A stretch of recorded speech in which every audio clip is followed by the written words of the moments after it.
My name is Ashton, and I'm giving an informative speech on color blindness. And these are my audience members. They're the same as last time. Wow. I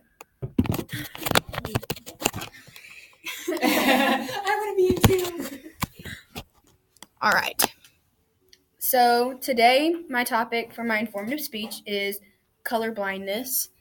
And I'm giving the speech to inform the audience about color blindness and the effects color blindness has on everyday people's lives. And so people all over the world are colorblind, but it's mostly males. 1 in 12 men are affected by colorblindness, and 1 in every 200 women are affected by colorblindness, which isn't a lot if you think about it. It's like 0.5%, I believe. The reason to listen to this is not only because I have to do this, but colorblindness is something that we all know exists, but don't know to an extent of what it is and how it affects people everywhere, especially the people that are colorblind and their surrounding family members. I have been very interested in learning about colorblindness since I went to job shadow in elementary school, and one of the little boys openly told me that he was colorblind as he was asking his friends what color the paints were when they were painting pictures. The preview of my main points are today that I'll be talking about colorblindness, what colorblindness actually is, the perception of colorblind and non-colorblind people, the 3 major types of colorblindness, and oh goodness, what's my last one? Oh, the genetic side to colorblindness. So, to begin with, now, how well do people actually know about colorblindness? We all think we know like the gist of it and that people are colorblind and that's about it. They can't see certain things, but we don't really know anything about it.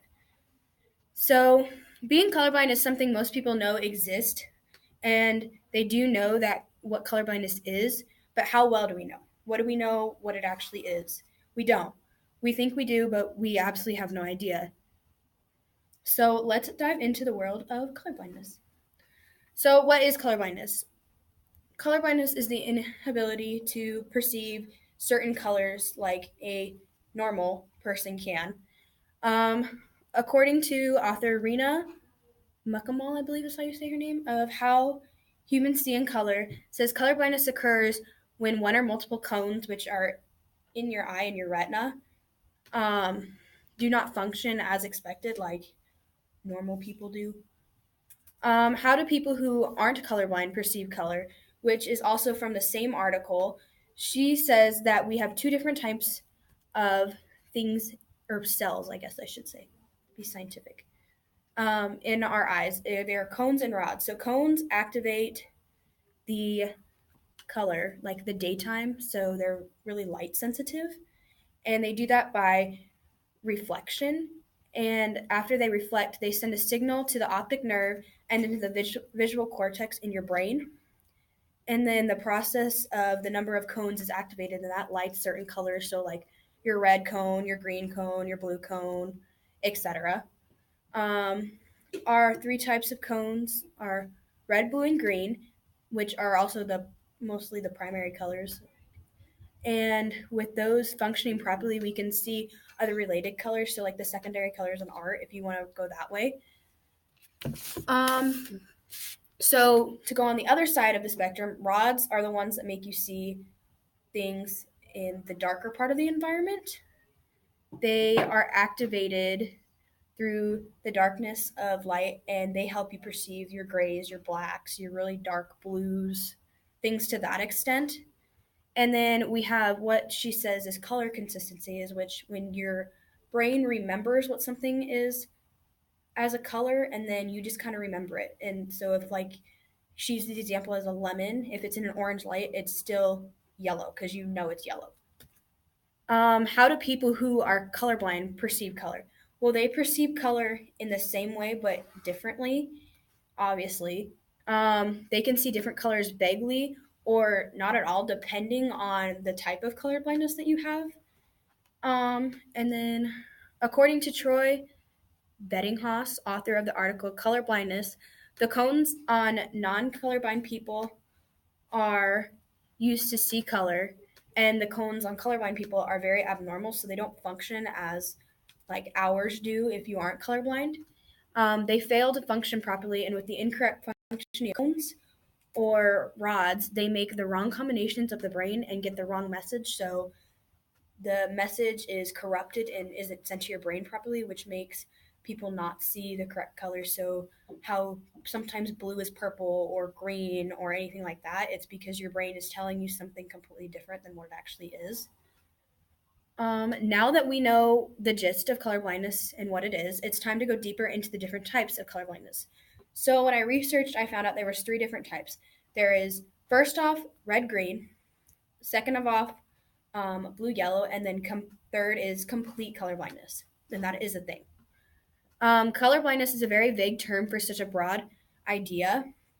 And with that, there's different types of colorblindness. According to the National Eye Institute website, there are three types of colorblindness, which I just explained just a little bit. First type is red-green colorblindness, and that is the most common for the hereditary colorblindness. So that is the most genetically mutated of the three. Um, it is due to the loss or lack of red or green cones. So you don't have red or green cone receptors in your eye. Um, so protein anomaly is one like subcategory of red green color blindness, and that is when the red cone is abnormal and doesn't make red like sufficiently.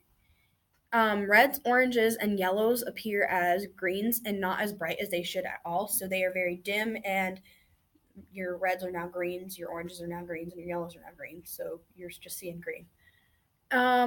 It is a very mild effect that doesn't interfere with anyone's daily life. It's just they see a lot more green than they would warm colors, and it only affects about 1% of people, which are, shocker, the male population. Then you have protanopia, and that is when they have no working red cells at all, red cone cells at all. Um, so red just appears as straight black. So if you were standing in a red room, it'd just be a black room. And that affects an estimated of only 1% of males too. Even though it's the most common, they still have a low percentage rate. Um, so then there's the third subcategory is due to anomaly, and that is when the green cones are abnormal and making the greens. Greens and yellows appear as red, and they have difficulty differing from dark blue from black. And so that's how I know like a lot of people are they have red green, which makes sense because it's most common. Um, they it doesn't interfere with their daily life, and it's the most common of all of the subcategories of red green, and it affects only 1% of men as well. Or no, not 1%, 5%. I was wrong. Um, so then the fourth subtype is deuteranopia, and that's when there's no working green cells at all.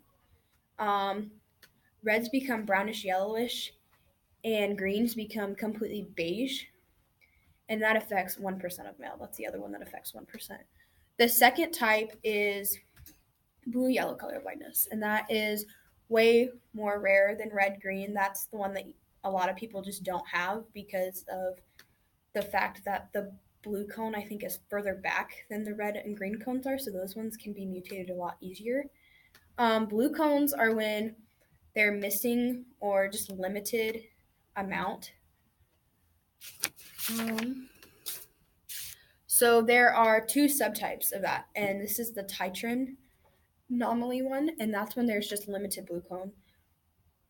Blues appear as green, and deciphering reds and yellows from pink is very difficult for a person with blue yellow color blindness. It's very rare and affects females and males in the same way. It's very equally deposited. And then there's tritanopia, and that's when a person doesn't have blue cones at all. Um, that is also extremely rare, and it affects females and males equally as well. And then the third type is complete color blindness.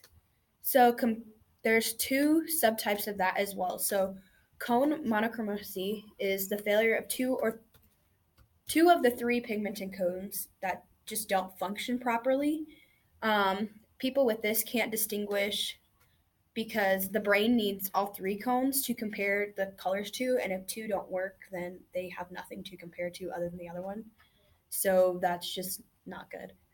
And then there's rod monochromacy, which is rare and the most severe form of colorblindness. They rank in like severeness, I guess you'd say. It's present while at birth, so you can tell if your child has this right when they're out of the womb. Um, their pigmented cells don't function at all. Just they are very improper and just have no way of functioning whatsoever. There's no chance for them.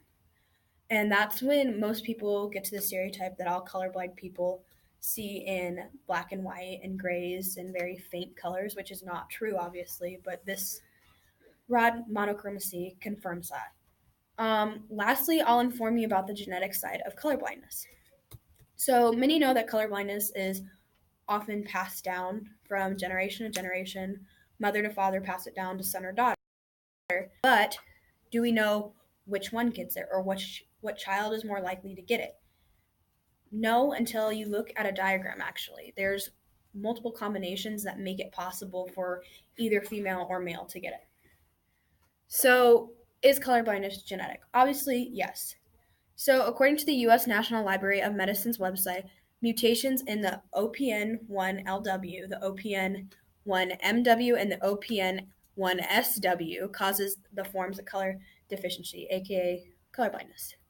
So, the three that I just mentioned, the LW, the MW, and the SW, provide instructions to the proteins that make sure that we get colors and color perception in our visual cortex. Genetic changes in the LW or MW is what causes red green vision effects. And these changes are because of an abnormal L or an abnormal M that are sent to the brain, and the pigments in the regions just don't respond very well. And then when an SW genetic changes are caused by a mutation in the S, and that leads to blue yellow color deficiency. And this causes hard perception between blues and greens, but especially dark blues from blacks. And so non color blindness can be caused by developing an eye disease such as disease to the retina or the visual part of the brain. Any way that you can, get those that can be deadly to your vision. And then also, there's a certain drug that's used to treat malaria. That if you have malaria and you take this, it could definitely give you color blindness, which is not good at all. Or being exposed to particular chemicals such as any organic solvents. So when you're using things around your house, if they're organic, be aware of what you're using because it could potentially endanger you or your children. Color blindness in females is very rare. So, according to the website Color Blindness Awareness, females contain XX chromosomes, therefore, they can either be colorblind, carry the gene, or have two perfectly normal X chromosomes. So, they have three options to work with.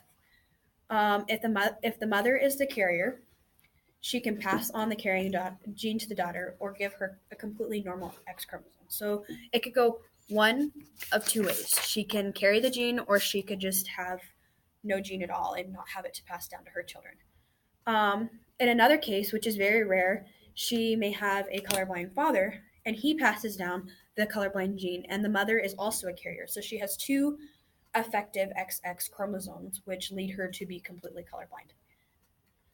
Um, and then, according to the National Eye Institute, as many as 0.5% or one in every 200 women are colorblind, which is very rare if you think about it, because being given two colorblind X chromosomes just doesn't happen as often as you would think it would. And then, so males are affected way more than females just because of the fact that they could get an XY chromosome that is corrupted. Um, all these facts are from the same website, that colorblindness awareness.